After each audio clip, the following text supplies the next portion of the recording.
दोस्तों, इंटरनेट को अगर आज के जमाने की अलेक्जेंड्रिया लाइब्रेरी कहा जाए तो ये बिल्कुल गलत नहीं होगा, क्योंकि जिस तरह प्राचीन समय में अलेक्जेंड्रिया लाइब्रेरी के अंदर दुनिया भर का ज्ञान मौजूद होता था, ठीक वैसे ही आज इंटरनेट पर भी दुनिया भर की जानकारियां मौजूद हैं। आज के समय में इंटरनेट लोगों की जिंदगी का एक अहम हिस्सा बन चुका है। दोस्तों, आज के जमाने में इंटरनेट को सुरक्षित बनाने के लिए काफी काम किया जा रहा है, लेकिन फिर भी कुछ ऐसी चीजें हैं जिनसे इंटरनेट को हमेशा खतरा बना रहता है। उन सभी चीजों में सबसे अहम होता है मालवेयर, क्योंकि जब से दुनिया में इंटरनेट आया है तभी से मालवेयर ने भी अपने पांव जमा रखे हैं। और आज की हमारी इस वीडियो में हम आपको साल 2017 में आए एक बेहद खतरनाक मालवेयर वानाक्राई के बारे में बताएंगे। तो चलिए दोस्तों, अब इस रोमांचक वीडियो को शुरू करते हैं। दोस्तों, सबसे पहले आपको बता दें कि मालवेयर भी एक प्रकार का सॉफ्टवेयर ही होता है, जिसका काम कंप्यूटर सर्वर और कंप्यूटर नेटवर्क्स को डैमेज करना होता है। वैसे आपके जानकारी के लिए बता दें कि दुनिया का सबसे पहला मालवेयर 2 नवंबर 1988 को सामने आया था, जिसका नाम मॉरिस वार्म था। आज ये मालवेयर एक फ्लॉपी डिस्क में स्टोर करके एक म्यूजियम के अंदर रखा हुआ है। वैसे तो दुनिया के ज्यादातर वायरस को किसी सिस्टम में घुसने के लिए सिस्टम ऑपरेटर की परमिशन की जरूरत होती है। आपने बहुत बार देखा होगा कि जब आप किसी अनजान वेबसाइट को ब्राउज करते हैं तो वो पूरी तरह ओपन होने के लिए आपसे तरह तरह की परमिशन मांगती है, और जब कोई व्यक्ति वो परमिशन दे देता है तो वायरस को सिस्टम में घुसने का पूरा मौका मिल जाता है। लेकिन दोस्तों, अगर हम बात करें वानाक्राई की, तो वो इस तरह के वायरस से बिल्कुल अलग था, क्योंकि उसको सिस्टम में घुसने के लिए किसी प्रकार की परमिशन की जरूरत नहीं पड़ती थी। वानाक्राई कुछ रहस्यमय ब्लैक हैट हैकर्स द्वारा बनाया गया एक क्रिप्टो वार्म था, जो पहली बार मई 2017 में सामने आया था। दरअसल दुनिया में अरबों लोग हर रोज इंटरनेट का इस्तेमाल करते हैं, और इन लोगों में करोड़ों लोग ऐसे होते हैं जो पुराने और आउटडेटेड सिस्टम का इस्तेमाल करते हैं। इन पुराने सिस्टम में ये कमी होती है कि इनका सिक्योरिटी सिस्टम समय के साथ अपडेट नहीं हो पाता, और हैकर्स के लिए इन्हें निशाना बनाना आसान हो जाता है। वानाक्राई बनाने वाले उन ब्लैक हैट हैकर्स ने इसी चीज का फायदा उठाया, और उन्होंने एक ऐसा क्रिप्टो वार्म बनाया जो दुनिया में सबसे ज्यादा इस्तेमाल किए जाने वाले विंडोज ऑपरेटिंग सिस्टम को निशाना बनाता था। ये मालवेयर खास तौर से पुराने और आउटडेटिंग सिस्टम को टारगेट करता था।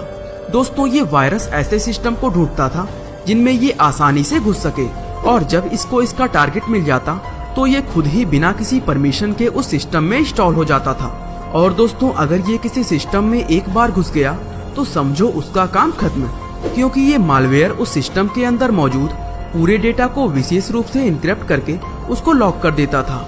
और यहीं से असली खेल शुरू होता था, क्योंकि जब यूजर अपने डेटा को एक्सेस करने का प्रयास करता तो सिस्टम लॉक होने की वजह से वो ऐसा नहीं कर पाता था।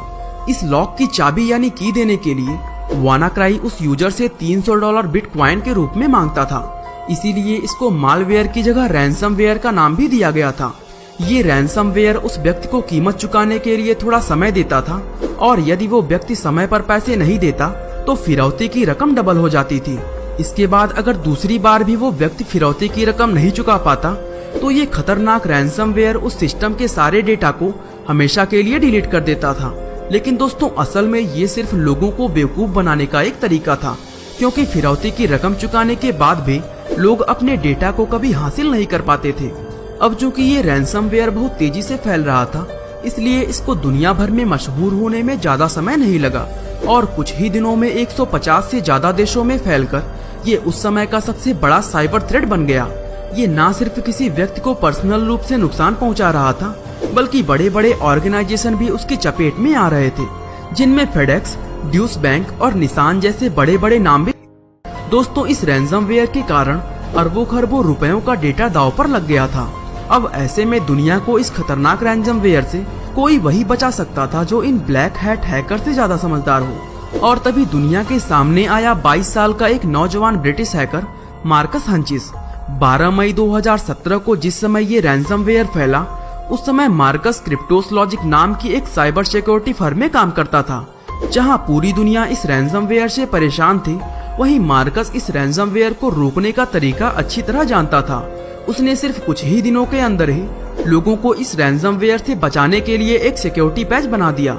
अब जहां एक तरफ लोग मार्कस को साइबर वर्ल्ड का हीरो मान रहे थे, वहीं दूसरी ओर कुछ लोगों के मन में ये सवाल भी उठ रहा था कि आखिर मार्कस ने इस रैंसमवेयर का तोड़ इतनी आसानी से कैसे ढूंढ निकाला। दोस्तों, अब इस कहानी को समझने के लिए पहले हमें मार्कस के बारे में जानना होगा। मार्कस का जन्म इंग्लैंड की डेवोन काउंटी में सन 1994 में हुआ था। उसकी माँ स्कॉटिश थी, जबकि उसके पिता जमैका से ताल्लुक रखते थे। मार्कस को बचपन से ही कंप्यूटर और हैकिंग में दिलचस्पी थी। उसने बहुत कम उम्र में ही हैकिंग शुरू कर दी थी। वह कोडिंग और हैकिंग में इतना समय बिताने लगा था कि इससे उसकी पढ़ाई पर भी फर्क पड़ने लग गया था। मार्कस ने अपने स्कूल के कंप्यूटर में एक ऐसा मालवेयर डाला था जो लोगों के पासवर्ड चुरा लेता था। स्कूल के प्रिंसिपल को जब मार्कस के इस शरारत का पता चला तो उन्होंने उसको उसी समय स्कूल से निकाल दिया। दोस्तों, स्कूल से निकाले जाने के बाद मार्कस के ऊपर और भी ज्यादा उल्टा प्रभाव पड़ा, क्योंकि अब वो हैकिंग में और भी ज्यादा समय बिताने लगा और साथ ही ऐसे ऐसे फोरम से भी जुड़ने लगा जो मालवेयर बनाने का काम करते थे। असल में मार्कस की उम्र उस समय बहुत कम थी और उसको इस बात का कोई अंदाजा नहीं था कि जिन लोगों से वो जुड़ रहा है वो उसके लिए बहुत बड़ी मुसीबत बन सकते हैं। इन सब बातों से अनजान मार्कस नए नए हैकिंग फोरम से जुड़ता रहा और सिर्फ 15 साल की उम्र में ही उसने हैक फोरम नाम की एक ऑनलाइन फोरम ज्वाइन कर लिया। ये फोरम इतना हाई स्टैंडर्ड था कि इसको सिर्फ ज्वाइन करने के लिए लोगों को बॉटनेट बनाकर दिखाना पड़ता था। अब बॉटनेट की अगर बात करें तो ये एक ऐसा मालवेयर है जो डेटा चुराने और सिस्टम को बंद करने की क्षमता रखता है। इसके अलावा बॉटनेट के काम करने का तरीका काफी हद तक वानाक्राई रैंसमवेयर से मिलता था। मार्कस ने बड़ी आसानी से बॉटनेट बनाया और हैक फोरम को ज्वाइन कर लिया और 16 साल की उम्र होने तक मार्कस एक जबरदस्त ब्लैक हैट हैकर बन चुका था। दोस्तों, इस फोरम के जरिए मार्कस की बात विनी नाम के एक अनजान शख्स से हुई। चूँकि फोरम पर सभी लोग अपनी असली पहचान छुपा कर रखते थे, इसलिए कोई नहीं जानता था कि ये विनी कौन है और इसका असली नाम क्या है। विनी ने मार्कस को एक जॉब ऑफर किया जिसमें वो मार्कस से हैकिंग टूल की एक किट बनवाना चाहता था। दोस्तों, मार्कस ये काम नहीं करना चाहता था, लेकिन विनी ने उसको मोटी रकम का ऑफर दिया जिसे मार्कस मना नहीं कर पाया। आखिरकार मार्कस ने वो किट बना दिया और विनी ने उसको पेमेंट भेज दी। दोस्तों, मार्कस हैकिंग के इस जाल में घुस तो गया था, लेकिन उसको इस बात का कोई अंदाजा नहीं था कि इससे निकलना उसके लिए कितना मुश्किल हो सकता है। इस पहले काम के बाद विनी ने मार्कस से एक ऐसा मालवेयर बनाने की मांग की जो बैंकिंग सिस्टम को हैक कर सके। इस मामले की गंभीरता को समझते हुए मार्कस ने ये काम करने से साफ इनकार कर दिया। लेकिन दोस्तों, ऐसा होने पर विनी ने उसको ब्लैकमेल करना शुरू कर दिया। विनी ने मार्कस को धमकी दी कि वह उसकी असली पहचान जानता है और अगर उसने ये काम नहीं किया तो वह उसकी आइडेंटिटी पुलिस को दे देगा। चूँकि मार्कस अभी मैच्योर नहीं था, इसलिए वो विनी की धमकी से बुरी तरह डर गया और उसने क्रोनोस नाम का एक ऐसा मालवेयर बनाया जिससे पूरे बैंकिंग सिस्टम को हैक किया जा सकता था। दोस्तों, 19 साल की उम्र तक वह इसी तरह विनी के लिए काम करता रहा और तब जाकर उसको किसी तरह विनी से छुटकारा मिला।